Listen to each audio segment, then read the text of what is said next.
தமிழ் நெஞ்சங்கள் அனைவருக்கும் வணக்கம். வெல்கம் டு ஆரா.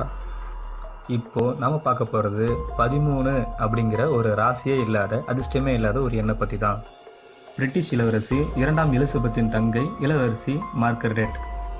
இவர் பிறந்தது 1930ஆம் ஆண்டு ஆகஸ்ட் மாதம் 21ஆம் தேதி. மார்கரெட் பிறந்ததும் உரிய முறைப்படி அரசு பதிவு செய்யப்படவில்லை. 3 நாட்கள் கழித்து தான் அரசு பதிவேட்டில் பதிவு செஞ்சுருக்காங்க. அதற்கு காரணம் பிறப்பு பதிவேட்டில் 13வது குழந்தையாக மார்கரெட்டை பதிவு செய்ய இருந்துச்சு. அதை தவிர்ப்போசரம் அரண்மனை அதிகாரிகள் 3 பேர் சேர்ந்து காத்திருந்திருக்காங்க. 13வதா இன்னொரு குழந்தை பதிவு செய்யப்பட்ட பிறகு 14வதா மார்கரெட்டின் பிறப்பை பதிவு செஞ்சுருக்காங்க. 13 என்றாலே ஆபத்து வந்துவிடுமே என்று அஞ்சி நடுங்கியது இதற்கு காரணமாக இருந்திருக்கு. ஐரோப்பிய நாடுகளிலும் அமெரிக்க நாடுகளிலும் அடுக்குமாடி கட்டிடம் கட்டினால் 13வது மாடியை தவிர்த்து விடுவார்களாம். அதாவது 13வது எண்ணை மாடிக்கு சுட்டுவதில்லை. அடுக்குமாடி கட்டிடத்தில் 12வது மாடிக்கு அடுத்தது 14வது மாடி தான் இருக்குமா. அப்படி 13வது மாடிக்கு 12A அப்படின்னு தான் வச்சுருக்காங்க. அது மட்டும் இல்லாமல் மருத்துவமனைகளிலும் ஹோட்டல்களிலும் 13வது மாடி இல்லாமல் பார்த்துக்கிட்டாங்க. அதே போலவே 13 என்கிற அறை கூட அங்கே வச்சது இல்லையாம். 1965ஆம் ஆண்டு பிரிட்டிஷ் அரசி எலிசபெத் ஜெர்மனியில் சுற்றுப்பயணம் செஞ்சுருக்காங்க. ஒரு நாள் ரயில் பயணம் செய்ய வெயிட் பண்ணிட்டு இருக்கும் போது டூயிஸ்பெர்க் ரயில் நிலையத்திற்கு வந்திருக்காங்க. அப்போது பயணம் செய்ய வேண்டிய ரயில் 13வது பிளாட்பாரத்தில் இருந்ததால் அரசி அதை விரும்பவில்லை. அரசின் அதிகாரிகள் இதை விரும்பவில்லை. அரசிக்கு அந்த எண்ணால் ஆபத்து வந்துவிடுமோ என்று எண்ணி ரயில் நிலையத்திலிருந்து பிளாட்பாரத்தை மாற்றி அமைச்சிருக்காங்க.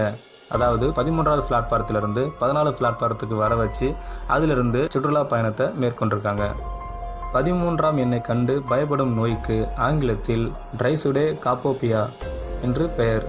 பயப்பட வைக்கும் இந்த எண் கருதப்படுவதற்கு பல்வேறு காரணங்களும் கூறியிருக்காங்க. அவற்றில் மிக முக்கியமானது இயேசுவின் கடைசி போஜனம். 12 சீடர்களுடன் 13வதாக இயேசு அமர்ந்து இரவு உணவை சாப்பிட்டார். அப்பொழுதுதான் அவர் காட்டி கொடுக்கப்பட்டு சிலுவையில் அறையப்பட்டார். இதனால் 13 என்பது மரணத்தை தரும் ஆபத்தான எண் என்று காலங்காலமாக கருதப்பட்டு வருகிறது. இந்த பைபிள் நிகழ்ச்சியைப் போலவே நார்வே நாட்டிலும் ஒரு புராண கதை உண்டு.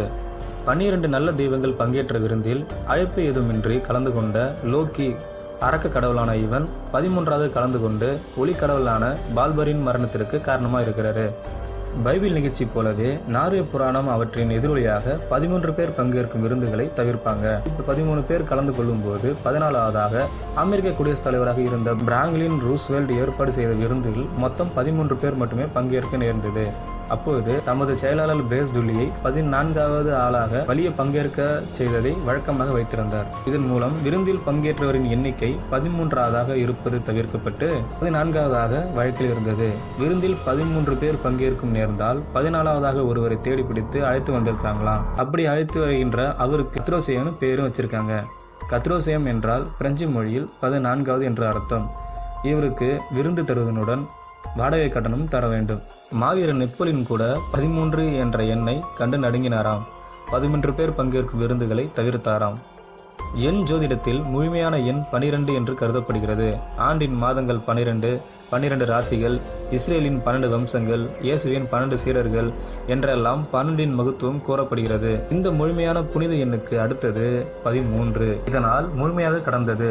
புனிதத்திற்கு அப்பாற்பட்டது 13 என்று கருதப்பட்டது. 13 என்றாலே அபாய எண்ணாக ஆகிவிட்டது. இந்த வீடியோ பார்த்ததுக்கு ரொம்ப நன்றி. இந்த தகவல் உங்களுக்கு பிடிச்சிருக்குன்னு நம்புகிறேன்.